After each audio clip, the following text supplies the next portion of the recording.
Why do we waste our fleeting days chasing after wealth that we'll never truly enjoy?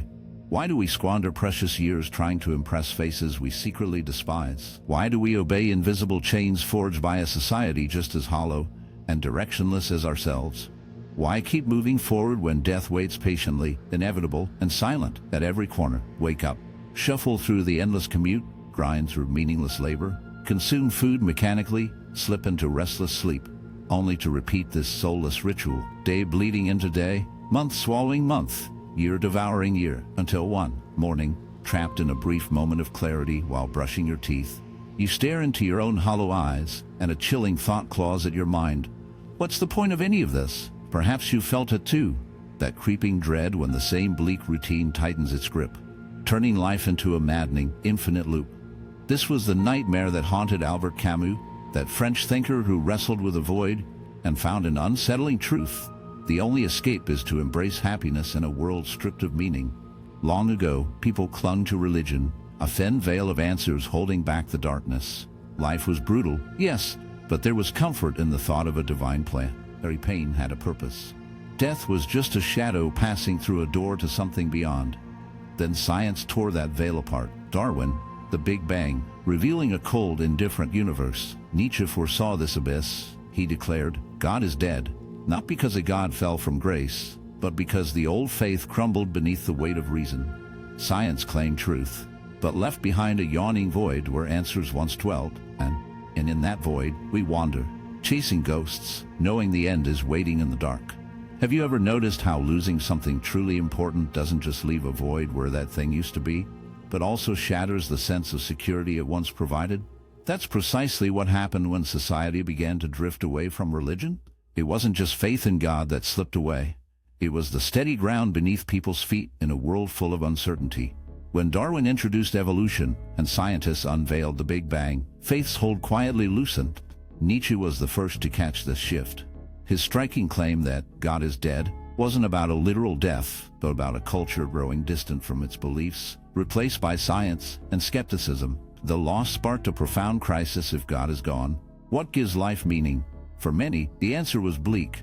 Nihilism, the dark hollow that believes life is without purpose or reason, an endless, empty existence. From that emptiness arose despair, a cold emptiness filled with death, depression, and anxiety where once there was certainty.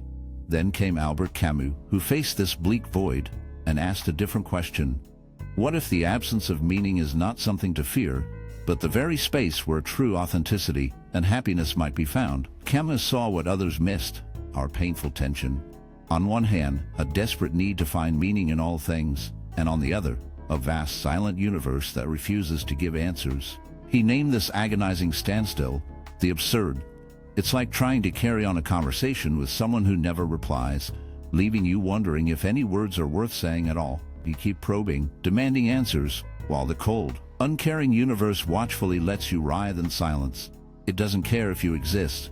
A void that shrugs off your desperate cries. Agonizing, absolutely. The death knell of any hope?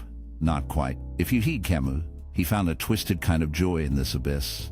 Drawing from an ancient Greek myth, he unraveled a dark truth that will haunt your perception forever. Consider Sisyphus, the man condemned by the gods for his hubris, doomed to an unimaginable torment to push a colossal boulder up an endless mountain, only to watch it crash down each time he triumphantly reached the summit. No respite, no mercy, just eternal futility. Most see him as a tragic figure, a grotesque prisoner to hopeless punishment. But Camus saw himself, and all of us, in that cursed figure. Our lives are as endless and cruel. Our work, our desires, our routines, endlessly pushing forward only to be dragged back. Monday's struggle is crushed by Tuesday's fall, the week unfolding into a ceaseless cycle. And even if you snatch that elusive dream, the perfect life or the next conquest, a new boulder will appear, heavier and more merciless than the last. Yet, here lies the shadowed twist Camus offers. Sisyphus is not just a prisoner of torment, but a dark emblem of defiant joy. It is in the acceptance of this grim fate, this eternal effort, that he becomes master of his own despair, finding a strange, haunting peace in the abyss itself. The true horror isn't in Copus pushing the rock. It's in his footsteps dragging back down the mountain, every step heavy with the chilling realization that his torment will start anew. His task is a curse repeated, a nightmare loop, Yet he moves on, shackled to the absurdity. This is the abyss of true freedom. When you stare into the void and see nothing but an endless dark, you are condemned and liberated to forge your own meaning in the emptiness. Accept that the cosmos is indifferent, that your existence is trivial in its vast silence, and the power to define meaning lies solely in your trembling hands. Camus offers 3 ways to wield this dreadful enlightenment. First, abandon the what-if torture. Cast off the agonizing paralysis of choice. Lose your job. The void does not care. Fail a project. The cosmos holds no grudges. The universe is a silent executioner, indifferent and merciless. Second, exist in pure rebellion. Each time you grasp fleeting happiness despite the crushing nihilism, you stab fate in its indifferent eye. A defiant scream into the dark, declaring life is void, yet you will savor it anyway. Lastly, surrender to the why not impulse. Dare to start that business. Whisper the question to that stranger. Why not? When the void claims nothing truly matters, every choice teeters on the edge of infinite possibility and dread. One might think this monstrous realization would crush the spirit, but for Camus, it is a liberation of a darker kind. Upon dropping the futile search for cosmic meaning, you confront the grotesque beauty in mundane moments. A bitter cup of coffee, laughter bubbling like fragile flames among friends, the sun a cruel yet comforting witness against the eternal black. This is not comfort born from hope, but a grim acceptance of life's eerie dance with meaninglessness. Life spirals into a darker clarity once you cast aside the phantoms of society's so-called rules. Losing a job doesn't scream tragedy. It echoes like a hollow event in the void. Earning less than your peers isn't failure. It's a cold, indifferent number floating in the abyss. Aging isn't a gentle march toward wisdom. It's the ceaseless creep of decay marking your time in the shadows. Camus laid it bare. Chasing after happiness is a cursed pursuit that traps you in endless torment.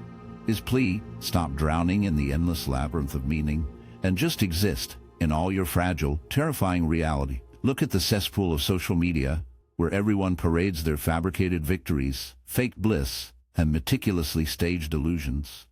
Imagine Camus witnessing this spectacle, each sneer, a bitter chuckle escaping his lips at how these desperate displays chain us tighter to despair.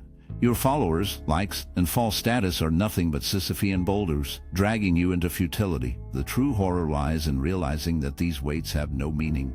Power manifests only when you can stare into this abyss and reply, so what? Denied that promotion? So what? Your dreams collapsed in ruin? So what? Voices spew venom over your choices? So what? Every whisper of so what is a sinister rebellion, a small defiant act against the hollow dread that gnaws at our souls. The grim victory isn't over others, but over the savage absurdity lurking beneath existence. Camus revealed a chilling truth once you accept the void.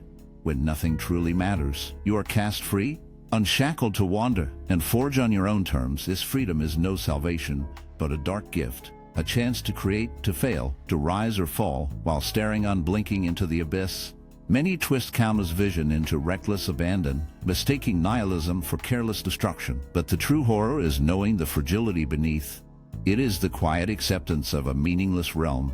Not surrender, but a grim courage to live with eyes wide open to the void. Camus, in asking us to stop caring, he's quietly showing us how to shift our care toward what truly matters. Let go of the futile grip on things beyond control. The cold silence of the universe, the inevitability of death, the chaotic randomness of life.